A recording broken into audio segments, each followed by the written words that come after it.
Hey everybody, welcome back to the channel. In today's video, we are going to show you step by step how we can connect the OBS Studio to OmeTV and use custom overlays, filters, or virtual cams while chatting. So let's just get started. For that, you can install the OBS Studio. If you do not have the OBS Studio, you can just go and install this one right here. And once you open up OBS Studio, you need to go ahead and add your video source. You can look out for the sources option, click on this plus option right here and select the option of display capture or video capture device. And once you do so, you will just need to go over and choose your webcam. Once it is confirmed, it is pretty easy if you want to go ahead and add it on your OmeTV.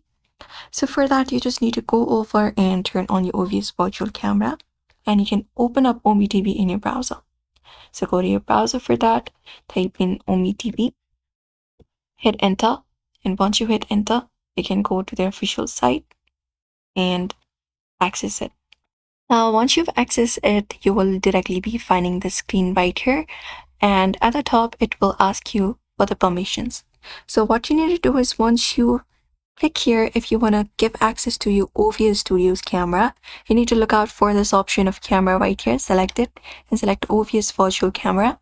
And same goes for the microphone as well. Select microphone and you can look out for the microphone for your OBS Studio and click on allow while visiting this site. Once it is confirmed, you just need to go over and click on the start option right here, and then you should be able to give access to OmeTV. And that's it. You can just go over and start chatting using OmeTV. You can add filters, add overlays, backgrounds, audio filters, etc. And that's how we connect the OBS to OmeTV in a super easy way. So if this video helped you out, don't forget to like and subscribe for more tutorials, and see you in the next video.